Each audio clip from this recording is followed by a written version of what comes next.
un problème réellement. C'est quoi ton problème dans tout ça? Non. Ça y est, mais toi dis, je suis venu par là pour juste éviter mon problème. C'est pour me méfier encore plus. Et en plus de ça, Titi et Wi-Fi, encore, téléphone. Wi-Fi, il n'y a pas au Sénégal.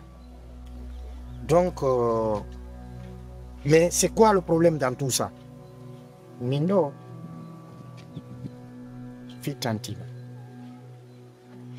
Demain sera le grand jour. Où Miyata Mitawa Nenema, ta tante là, ta soi-disant maman là, Miya Mitawa Yabe, je vais la dire les 7 vérités. Non seulement Kokambe, Yeti, Oji Onatunodo, la chambre, Tavila. Comme je l'avais dit auparavant. Deuxièmement, au jeune jo, Arnaud Tauma, chambre Touma, Kokambe Kadiatuno. Et au-delà de tout ça, dans les années, Wi-Fi, Kodogiribe, parce que Diaka, Harry Kambe, il est petit, au bel Wi-Fi, Wadadim, Fiji, Nanoïdi, Wadapi. Moi, dans les années, Wi-Fi Draghi, Landraghi, Tikela. Je vais la demander. Pourquoi? Quelle est la raison qui fait qu'il doit de la Bibi? Comme il a assez le don. Parce que, en ticketé d'Andy, mais what did him figure of 4 pieces in the golden? Pala Wadim Yapti, Mutiti. Ouais. Mais Jalika, bon de bon. Kojuda o kojuda, aïn tu demande le bourg magéré. Parce que quand des mots, des mots fina, faut pareil en tout au soutien. Donc, je ne peux pas rentrer dans certains détails, comme il nous reste comme si rien n'était. D'accord? Ok. On va faire loyal tout de même. Mida est d'aller dans la maison. Va dans la maison. Un jour. Ok? Où tu vas faire le courant, tu rentres.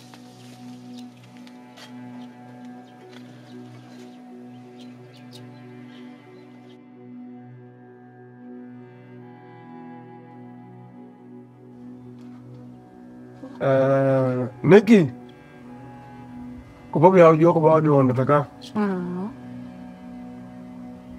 ko fi ko mama ne ko mission mo ma min do Why? mi sagwa naira tu quoi andi ko min abolam ni ay non to metto tanam ko dama ide o go ya di quoi mi da di flow di quoi se kan ni ko ga ando donc mi da sa ko mabre no la quoi. Ko yuma da film de fama de tak. Apa mika? Bumi mayo dar da don ko ngore ora. Langan ni ko ngore ora. Sagano. No pero ngari. Ayo direct debram da yendi ta yeso mako. Après mi ra ba ma mission ngane. Apa mika? Ya na mako donc ka zero mo na ko ara. Apa gaya ni pus quoi. Parce que comme ma ande ko. Pano 20 millions fo. Mimi buona pamin che di dun. 10 millions no gasa woti mo ndam don donc ça pagara non wa wa reti gon quoi Mi fa mi min kadi salla jabi mi wada yo and ko non pala ata ni mi awato ma ti ma fi mi ka on na doit fi de ni Artirido, confirme era para ngata aku deh. Awat ko bindi artiro. Awat ko bindi artiro ka ko ni. Patto langa. Andi no ngawata fari ugo. Ora dormi wala fulo janni go kai da sikude da pakke ora. Wa jona fala no. Afana juni. Esmi de dani. Andi an smi de dani ma o da biji ko na ko wena kala. Termian kana. Ora ne ko pinde ko. Ahora al mismo min wadu. Rakati jamra ati min buri do, wami wara salam. Ara ko min kontao. Jamala la ko mal kontao. Andi sarati ko ami warata. Sarati no bom de pek. Donc ay nak ya ma monta parce que yo wara bul direct nya yo. Saya ko yo. Ara ne ka bal.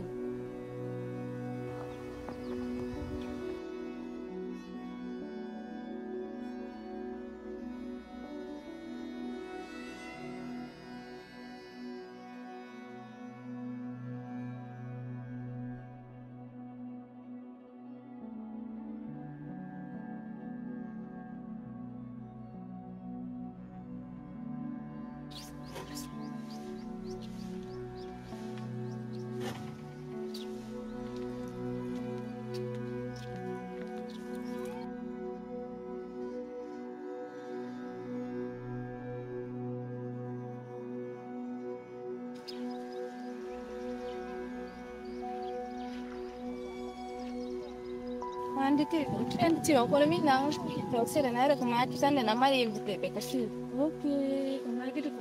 Ne. Okay. Yenda sana ai ni se ro wa study.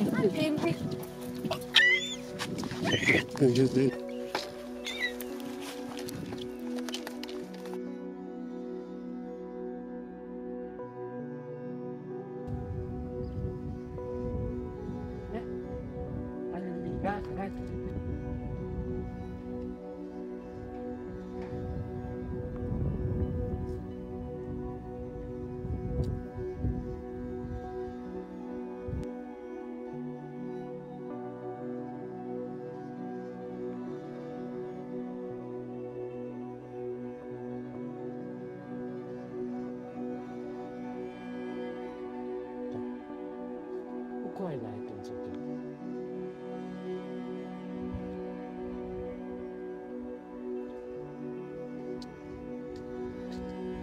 Jalika. Jalika. Jalika.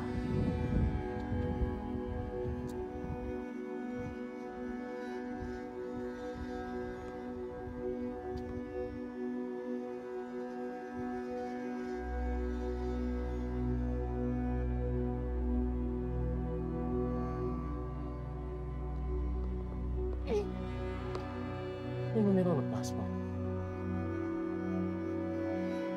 Oh, bismillah.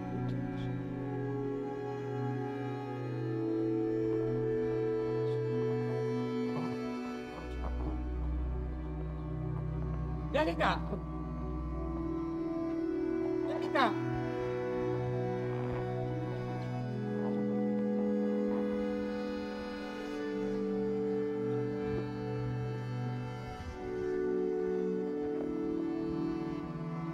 Jalika.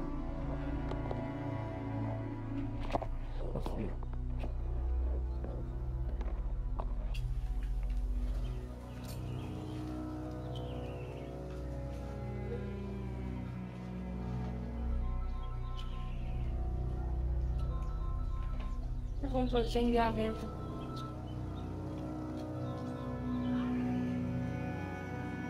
Allô? Oui. Hi. Hondu. Accu gun accu golla sama kala. Tawadan sama kala wela taala. Hondu. Ala andiro woduno ala andiro woduno ala andiro woduno ala. Heka. Mbele ni ma 100.000. Mbele ni ma 100.000 euro ngumbi. Hi. Ne. Awa mi hewti si Allah jek. Hi. Mi hewti nan. Mi hewti si Allah jek habbal. Ay welo. Kudun do woni debbo. Kudun do biete rewbe na ko rewbe haranaare be jidde. Mi walle jobe mi rewi daati. Min gila pay ko yagal nan gore jam folanda. Na ko mon do gore jam fola tan. Mi ko sikka mi woni bayna. Ko wore makko tan taw na mi sende de. Jarama bobo jarama kanyere jaw jarama golli. Yolle o rebdo ko rebe sende de. Assalamu alaikum. Alaikum salam. Nana to ko ni. Bentar, setengah aja. Boleh dong. Ini, jadi kayu tadi dah. Walang walang eminanta. Ni ini si Jalika Alaga. Ilanya ngurinya mako mo yana eminanta gun. Yo, ko bay mi do andi Jalika. Si alaka amentong kakamondo wo arbi. Ko non si mi ari melandi. Amande mo wala ore mo korbe de.